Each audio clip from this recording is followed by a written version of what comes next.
बच्चों, आज हम स्पर्श पद्य पाठ 4 मनुष्यता कविता पढ़ने जा रहे हैं, जिसके कवि हैं मैथिली शरण गुप्त। हिंदी के प्रसिद्ध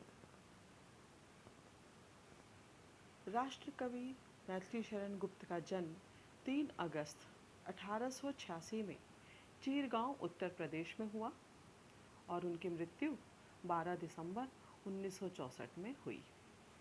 कवि, राजनेता, नाटककार व अनुवादक के रूप में विशेष रूप से खड़ी बोली को उन्होंने अपनी रचनाओं का माध्यम बनाया। प्रतिवर्ष उनके जन्मदिन 3 अगस्त को कवि दिवस के रूप में मनाया जाता है। अनेक पुरस्कारों से सम्मानित मैथिली शरण गुप्त को भारत सरकार ने 1954 में पद्म भूषण से सम्मानित किया। काव्य की विशेषताएं। गुप्त जी के काव्य में परंपरा और आधुनिकता का द्वंद्व, तनाव और समन्वय मिलता है। गुप्त जी ने हमारे समक्ष जहां एक ओर स्वर्णिम भारत के पौराणिक एवं ऐतिहासिक गौरवपूर्ण चित्र प्रस्तुत किए हैं, वहीं दूसरी ओर आधुनिकता भारत की समस्त चेतनाओं, मान्यताओं और समस्याओं का सफल प्रतिनिधित्व भी किया है। भविष्य के चिंतन ने चिंता के अथाह सागर में इन्हें डुबो दिया। गुप्त जी ने 2 दर्जन से भी अधिक मौलिक ग्रंथों की मुक्तक एवं प्रबंध काव्य के रूप में रचना की।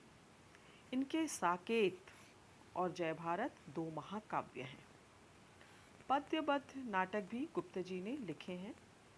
इनकी प्रमुख रचनाएं इस प्रकार हैं।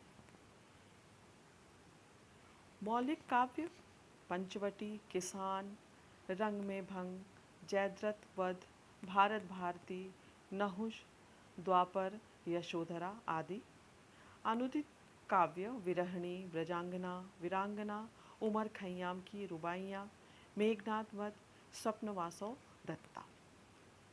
इसके अलावा भी इनके अनेक रचनाएं हैं। अब हम बढ़ते हैं मनुष्यता पाठ के काव्यांश और उसके भाव सौंदर्य की ओर। पहला अंश है, विचार लो कि मरते हो न मृत्यु से डरो कभी, मरो परंतु यूं मरो कि याद जो करे सभी। मनुष्य को संबोधित करते हुए कवि मैथिली शरण गुप्त जी कहते हैं कि मनुष्य मरणशील प्राणी है, अर्थात नश्वर है। इसलिए उसे यह मान लेना चाहिए कि वह अमर नहीं है, अतः मृत्यु से डरना नहीं चाहिए। मरो परंतु यूं मरो की याद जो करे सभी। हमें अपने जीवन में कुछ ऐसे अच्छे कार्य करने चाहिए कि जिससे लोग मरने के बाद भी याद करें। तीसरी लाइन है, हुई न यूं सुमृत्यु जो तो वृथा बने वृथा जिए। सुमृत्यु, अच्छे कार्य करते हुए मिलने वाली मृत्यु को सुमृत्यु कहा गया है और वृथा का अर्थ है व्यर्थ। तो इसका अर्थ ये हुआ कि यदि हमें अच्छे कार्य करते हुए मिलने वाली मृत्यु नहीं मिलती तो हमारा जीना और मरना दोनों ही व्यर्थ है। अगली पंक्ति है कि मरा नहीं वही कि जो जिया न आपके लिए। यहाँ जो व्यक्ति दूसरों की भलाई करते हुए जीते हैं वे कभी नहीं मरते, उनका नाम अमर हो जाता है, उनके काम उन्हें अमर बना देते हैं। फिर वो कहते हैं कि वही पशु प्रवृत्ति है कि आप ही चरे। पशुओं की क्या प्रवृत्ति होती है? वो केवल अपने बारे में सोचता है और स्वयं अकेला चरता है। तो अपने लिए ही जीना तो पशुओं का स्वभाव है। यह पशुओं की आदत होती है कि अन्य पशुओं की परवाह किए बिना अकेले ही अकेले वे चरते रहते हैं। इसलिए वही मनुष्य है कि जो मनुष्य के लिए मरे। वास्तव में सच्चा मनुष्य वह है जो अपने अलावा दूसरों की भलाई करते हुए जीवन यापन करता है। हम इसके काव्य सौंदर्य की ओर देखते हैं। विशेष रूप से कहा जाता है मनुष्य की को परोपकारी बनने की प्रेरणा इस भाव सौंदर्य के अंतर्गत है। और काव्य की सुंदरता में भाषा तत्सम शब्दावली युक्त खड़ी बोली है, काव्यांश तुकांत युक्त रचना है, पशु प्रवृत्ति में अनुप्रास अलंकार तथा आप ही आप में पुनरुक्ति प्रकाश अलंकार है। अब हम अगले अंश की ओर बढ़ते हैं। उसी उदार की कथा सरस्वती बखानती, उसी उदार से धरा कृतार्थ भाव मानती। यहाँ उदार शब्द का अर्थ है बेटे दयालु खुले दिल वाला। तो कथा कहानी, सरस्वती ज्ञान की देवी, बखानती वर्णन करती है।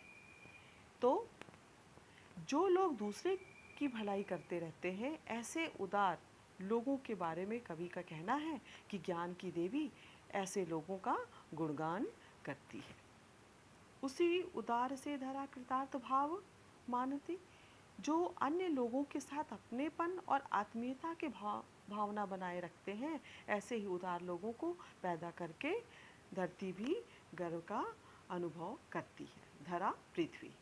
तीसरी लाइन है उसी उदार की सदा सजीव कीर्ति कूजती। इन्हीं लोगों ऐसे उदार लोगों की कीर्ति ही धरती पर गुंजायमान रहती है। उदार जो खुले मन से सबकी सहायता करते हैं ऐसे लोगों की कीर्ति यश जो है वह हमेशा पृथ्वी पर गूंजती रहती है।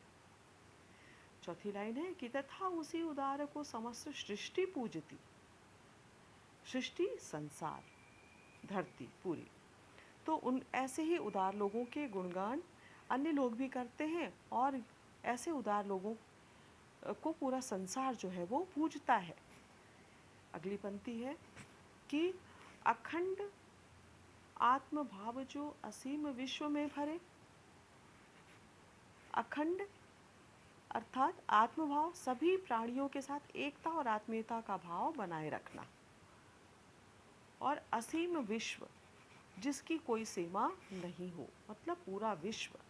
तो जो विश्व के प्राणियों को एक समान समझता है और अपना जीवन दूसरों के कल्याण के लिए समर्पित करता है और दूसरों के भलाई के लिए अपनेपन के भाव के साथ हमेशा तत्पर रहता है, तो उसी ऐसे ही मनुष्य जो है वह लोगों के बीच बहुत ही प्रिय होते हैं और लोग उनका सम्मान करते हैं। और वही मनुष्य है जो मनुष्य के लिए मरे। तो उसी मनुष्य को मनुष्य कहलाने का अधिकार है। वास्तव में मनुष्य वही है जो दूसरों की भलाई करते हुए जीवन बिताता है। हम इसके काव्य सौंदर्य की ओर बढ़ते हैं कि परोपकारी और मानवता की भलाई करने वालों को लोग याद करते हैं और उनके इस कविता के माध्यम से लोगों को परोपकार करने की प्रेरणा दी गई है। पुनः हम देख रहे हैं कि भाषा जो है वो तत्सम शब्दावली युक्त, तत्सम अर्थात संस्कृत के समान जो है ऐसे शब्दावली युक्त खड़ी बोली का प्रयोग किया गया है। काव्यांश जो है वो तुकांत युक्त है। उसी उदार की कथा सदा सजीव कीर्ति कूजती, समस्त सृष्टि तथा अखंड आत्मभाव में अनुप्रास अलंकार स्पष्ट रूप से दिखाई दे रहा है। सजीव कीर्ति कूजती में कीर्ति का मानवीकरण होने से यहाँ पर मानवीकरण अलंकार है।